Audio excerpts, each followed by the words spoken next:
arthritis and arthroses. So arthritis is basically inflammation of a joint, where arthrosis is a limitation of a joint without inflammation. So there are a lot of clinical signs and symptoms that we can utilize to look at these patients. So if they have impaired mobility, impaired muscle performance, impaired balance, or impaired functional limitations, that's kind of what we're going to look for in these individuals. So the one that's probably the most common that you're going to see in a clinic is rheumatoid arthritis. And so rheumatoid arthritis, remember, is an autoimmune, chronic, inflammatory, systemic issue that's basically affecting the synovial lining of a joint. It can also affect other connective tissues, but it's mostly the synovium of a joint. It is characterized by a fluctuating course with periods of active disease and remission. And so here's a great picture that shows the top. This is a normal synovial joint with a normal synovial membrane and articular cartilage. And then down here at the bottom, we have an inflamed synovial tissue. We have cyst formations. We have erosion of the actual cartilage as well as the bone itself. And there's swelling of the soft tissues. Basically, the management of rheumatoid arthritis in this scenario is going to be joint protection, energy conservation, joint mobility, exercise, and functional training. That's going to be our emphasis. And so, generally speaking, we want to improve function and exercise.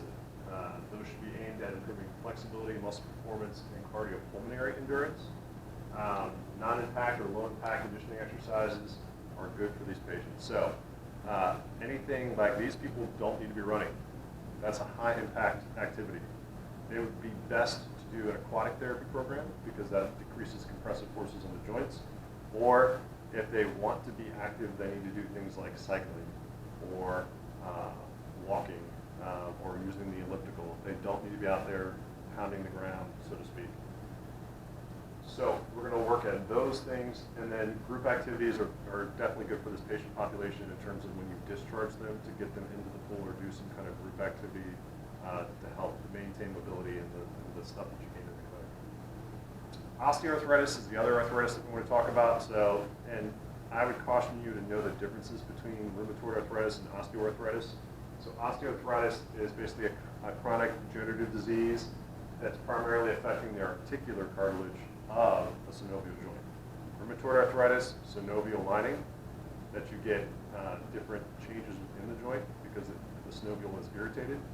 But with this, the synovial membrane spines, the joint itself is eroding. The hyaline cartilage, the articular cartilage that's at the end of the joints, is eroding away and getting to the subchondral bone underneath, which is causing the pain. With osteoarthritis, there will eventually be bony remodeling and overgrowth of the margins of the joints. And so what I mean by that is, like, think about Professor Groen's mom.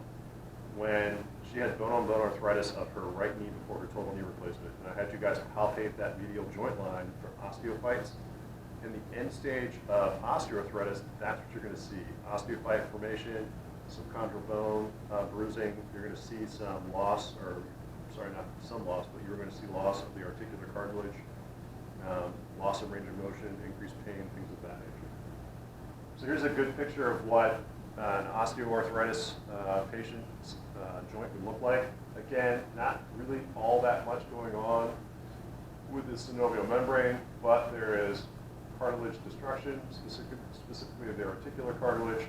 You can get subchondral bone lesions that happen as that cartilage breaks down. You can get loose bodies that get stuck in the knee and cause it to get stuck or not move well.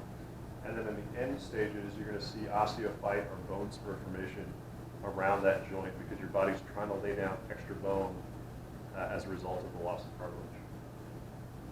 Here's a good picture of osteoarthritic changes, looking at the right hand of this patient and the right hand of this patient. You can definitely tell there's some changes there going on with arthritis. So how do we manage arthritis?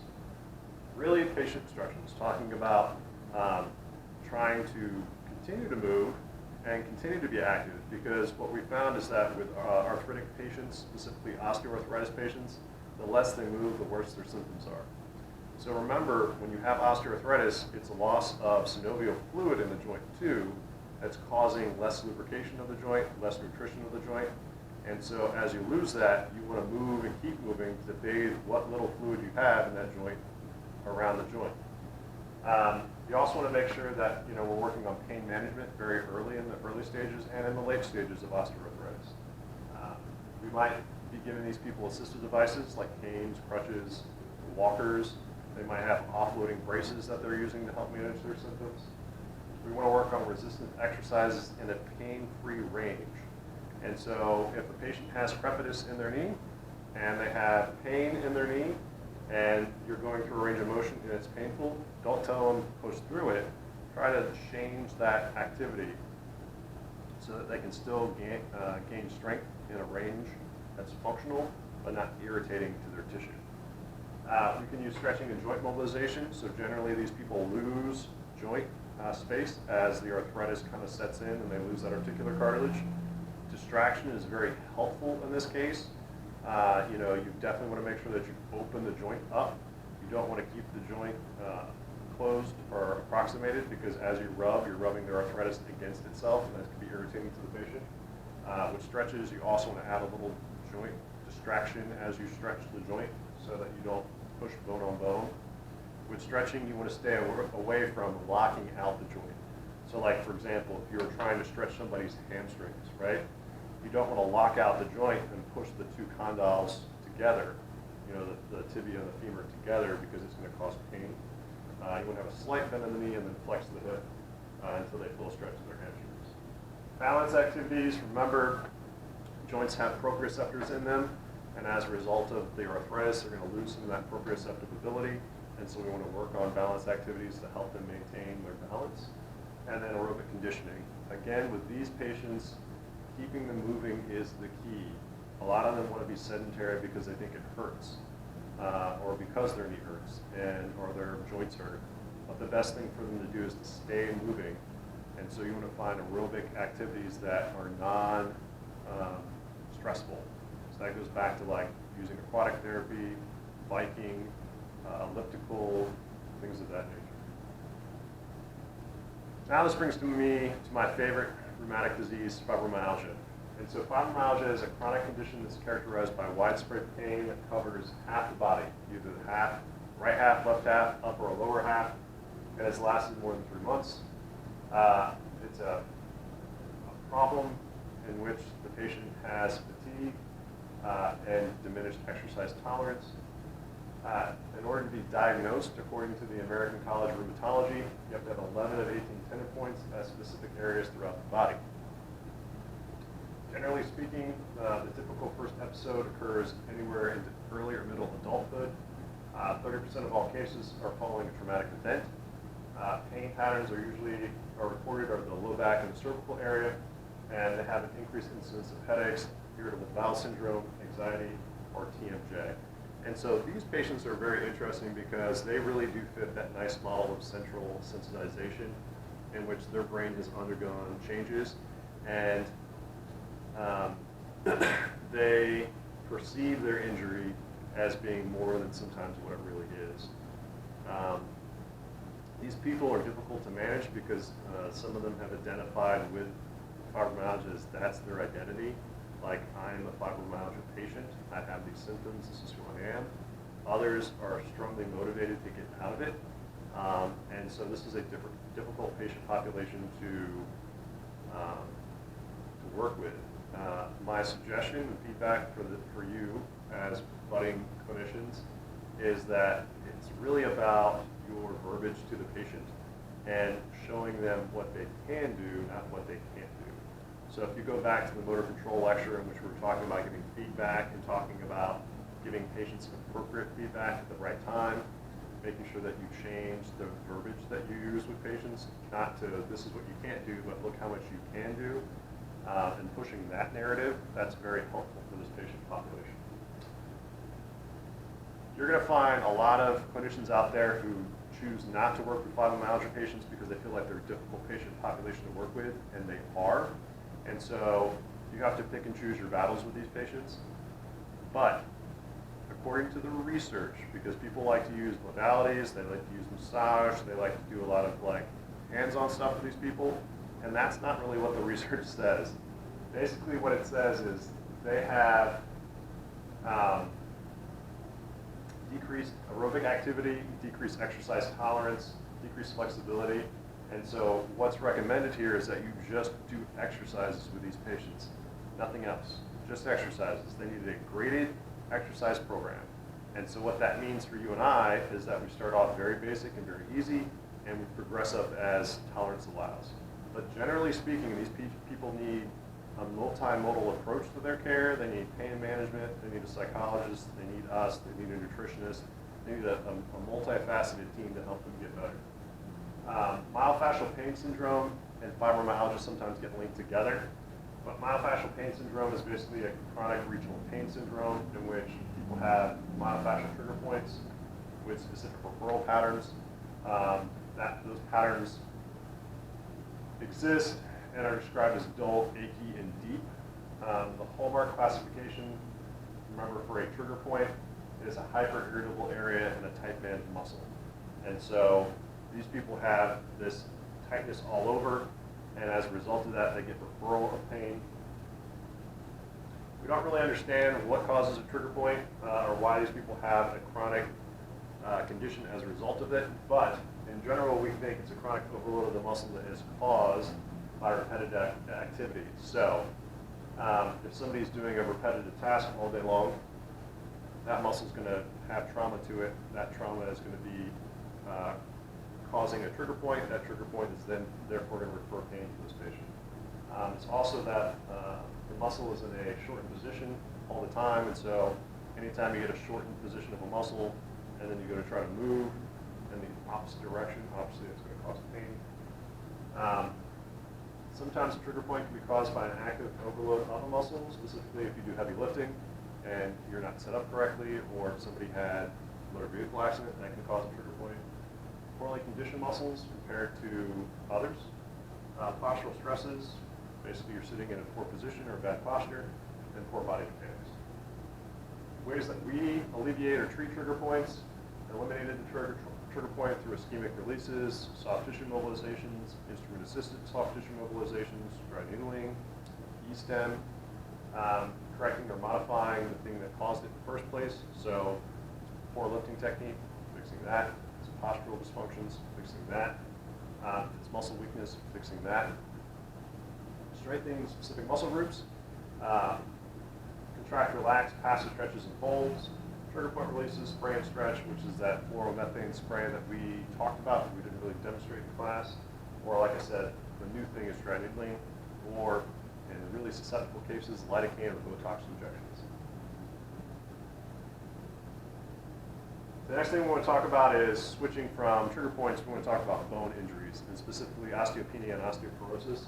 So osteopenia is basically the progressive weakening of bone, where osteoporosis is the loss of bone.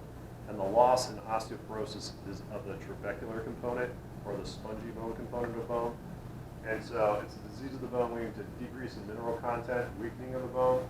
It's going to lead to fractures, specifically in women over the age of 40, specifically in the spine, wrist, and hand. 80% of diagnoses are women. Diagnosis is made by the T-score of a bone mineral density scan, or what's sometimes called a DEXA scan, D-E-X-A scan. Normal is going to be a BMD or a DEXA score of greater than 1.0 or higher. If it's less than 2.5 is osteoporosis. So we take that back. So it's like below 0, so we're talking negative numbers here. Risk factors for osteoporosis: postmenopausal women, women who are Caucasian or Asian descent, if you have a family history of it, if you have a low body weight, so generally women who have less, who are skinty versus being normal weight, little or no exercise or weight-bearing activities. So sedentary individuals generally typically have this. Smoking, prolonged bed rest, or advanced age are all issues with osteoporosis. Secondary reasons that you might develop osteoporosis are medical conditions like having gastrointestinal diseases, hypothyroidism, chronic renal failure, if you drink too much alcohol, if you use a lot of glucocorticoid steroid injections like prednisone or things like that. Regardless of etiology, osteoporosis is detected via a radiograph. You're looking at cortical thinning. Osteopenia. Osteopenia is if they do an x-ray, and and that's usually the first line of defense is they'll do an x-ray. They'll throw that up, and the compact bone and the trabecular bone is very thin. It's very wispy looking, or what we call radiolucency. So what do we do to manage osteopenia? Basically, bone is living tissue. It responds to compression forces, and so we want to add resistance exercises and mild compressive forces to help stimulate bone growth. So remember osteoclast, collapsed bone or destroyed bone, and those are going to be the cells that are specifically our problem cells in this point. They work because they're going to break down bone because our body needs calcium. So this is why you see women who have osteoporosis, osteopenia taking calcium supplements and vitamin D supplements, because that will stimulate osteoblast build. The more you have it in your body, the more your body's, or in your bloodstream, the more your body's going to try to utilize it, build it up. The effects of exercise, we want to work on muscle contraction, strengthening and resistance training. We want to do weight-bearing exercises as much as possible. We want to try to, again, load the bone in a healthy way so that we stimulate osteoblastic activity and improve bone density. So for these patients, generally what we're going to end up doing for exercise is walking, jogging, or stair climbing. Those are all weight-bearing activities. With jogging, you have to be careful with your patient population. We want to work looking at 2 to 3 days a week for at least 1 day of rest in between each session. Intensity is going to be 8% of 1 rep max with resistance for the upper extremities. We're looking anywhere to do 1 to 3 sets of 8 to 12 reps. Or if they're on medications that we can't monitor their heart rate and respiratory function, we will look at the Borg scale, or the rate of perceived exertion, where 7 is very light, 13 is somewhat hard, and 19 is very hard. So if you don't remember the Borg scale, go back and look at that. That's probably an important thing to look at. For our osteoporosis patients, we want to be very careful because they can have changes in the shape of the vertebrae. So the vertebrae becomes wedge-shaped, which allows for that kyphotic posturing and issues. We don't want to do sit-ups for these people or seated ab machines, because what that's going to do is it's going to cause them to flex more. It's going to cause them to fracture a vertebrae. You really want to limit flexion and rotation at the same time because, again, it closes down certain areas. It's okay and recommended to increase exercise intensity, but you have to be careful of the structural capacity of the bone. So pay real big attention, if you can, to get that BMD number, get that team score, and figure out where they're at. Because if they have really progressive, high osteoporosis, like a lot of osteoporosis, we want to be really careful with those patients. But if they're just kind of, early stage of osteoporosis, or it's somewhat easily to reverse that, we want to work on getting some of that back. All right, let's take a break here, and then we're going to come back and talk about fracture.